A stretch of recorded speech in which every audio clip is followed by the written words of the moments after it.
गोजोन हामलायनायजों लोगोसे नोंथांमोनखौ गोदान खौराङाव बरायबाय। अन्नानै नोंथांमोना बे रादाबखौ जोबजासे नायलां। लोगोसे भिडिअखौ लाइक, कमेन्ट, शेयार आरो चेनेलाव गोदानै फैदोंब्ला साबस्क्राइब खालामनो गुरै खावलायबाय। गिबि खौराङाव दङ क'क्राझार जिल्ला खुंथायनि बानजायनायाव लक कल्याण दिवस फालिदों। क'क्राझार जिल्ला खुंथाया साथाम गुनगोनां साख्रिआवलाफोरखौ मानबावदों। आसाम सरकारनि बिथोन बायदियै दुलाराय आसामनि गंफ्रोमबो जिल्लायाव लकप्रिय गपिनाथ बरदलैनि जोनोम सान 5 आगस्टआव लक कल्याण दिवस महरै फालिनायजों लोगोसे क'क्राझार जिल्ला खुंथायनि बानजायनायावबो बिगियान फरायसालिमानि नीलकमल ब्रह्म सावराय जथुम नबलाङाव लक कल्याण दिवस फालिनाय जायो। हाबाफारि बायदियै फुंबिलिनि समाव लकप्रिय गपिनाथ बरदलैनि सावगारियाव आलारि बाथि फोजोंनाय आरो सानजौफुआव मोनसे गेवलां जथुमबो खुंफुंनाय जायो। बे हाबाफारियाव आसामनि मन्थ्रि गोरा ब्रह्मजों लोगोसे जायगानि एमएलए लरेन्स इस्लारि आरो क'क्राझार जिल्लानि जिल्ला बेंगिरि बर्नाली देखा आरो गुबुन गुबुन बिफाननि सोरखारि साख्रि मावग्राफोरा बाहागो लायो। खौरांगिरिनि सिगाङाव आसामनि मन्थ्रि गोरा ब्रह्म फोरमायोदि आसामनि सा 99 गुनगोनां सोरखारि साख्रिआवलाफोरखौ मान बावनायजों लोगोसे क'क्राझार जिल्ला खुंथाया साथाम गुनगोनां नन गेजेटेड सोरखारि साख्रि मावग्राफोरखौ मान बावदों होननानै रोखा फोरमायो।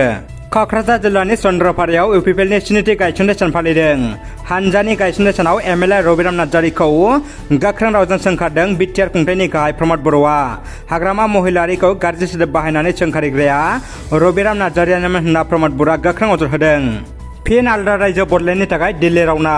ब्रैथि खोन्दो आलदा रायजो बड'लेण्ड दाबिखौ लानानै उदालगुरि जिल्ला बन्स आफादनि सा 80 बन्सनि दैदेनगिरिफ्रा दिल्ली फारसे आगान सुरबाय। मख'नो गोनांदि बर' हारिनि मोनथायनि थाखाय फिन बन्सआ सोमावसारनो जानजि खाफ्रादों।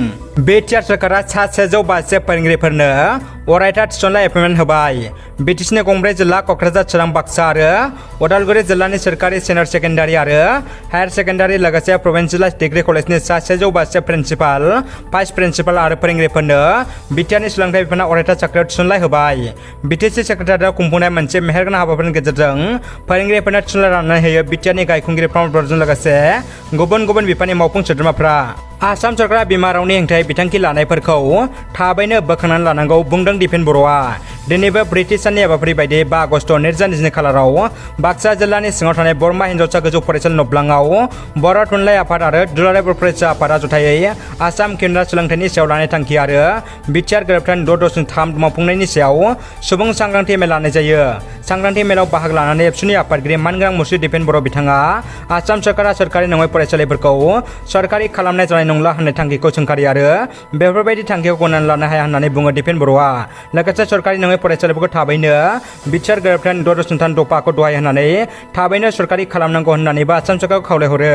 सांग्रांथि मेलनि गेजेरजों बर' थुनलाइ आफादनि आफादगिरि मानगोनां मुस्रि थरेन बर' आरो दुलाराय बर' फरायसा आफादनि आफादगिरि मानगोनां मुस्रि दिपेन बर' बिथांमोना बर'नि गोजौ थाखोनि मावख'गिरि, प्रफेसार, सोलोंथाइगिरि, बुद्धिजिबि बिथांमोनखौबो गावबा गावनि थाखोआव जेरै हायो एरै सरकारनि बिथांखि लानायनि सायाव खोथा बुंनो थाखायबो खावलायबावो।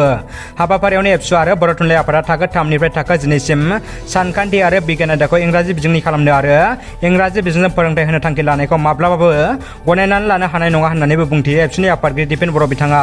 लोगोसेनो माब्लानिफ्राय थाखो 3 निफ्राय बिगियान आयदा सोसनखो एबसुनि आफादगिरि दिपेन बर'नि गेदेर सोंथि आसाम सरकारनिसिम।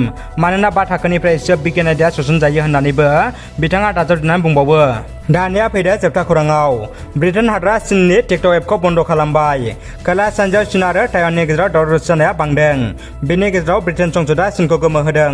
ब्रिटेननि संसदआ चीननि एप टिकटक एकाउन्टखौ बन्द खालामबाय। मानोना ब्रिटेननि एमपिफ्रा चीनखौ बे एपजों संगालि खालामनो हागौ होननानै सन्देह खालामदों। रिपर्टनि बायदिब्ला टिकटक एपआ चीननि पेरेन्ट कम्पानि बाइटेडान्सनि। मख'नो गोनांदि चीन आरो ब्रिटेननि गेजेराव जेंनाया बांदोंमोन जेब्ला ब्रिटेनआ चीननि फ्रम हुवेखौ 5G नेटवर्कआव बाहागो लानायखौ होबथादोंमोन। आथिखालाव टिकटकनिफ्राय ब्रिटेन संसदआ एकाउन्टखौ बन्द खालामना होनायाव चीनआ गोमोनांदों। बिनि सिगां चीननि सायाव संगालि खालामनायनि माखासे खेबबार ब्रिटेनआ दाजाबसिनखांबाय। रादाबा एसेनोसै लोगोफोर। रादाबखौ जोबजासिम नायनो थाखाय नोंथांमोननिसिम गोजोननाय आरो साबायखर बावबाय। गोजोन्थों।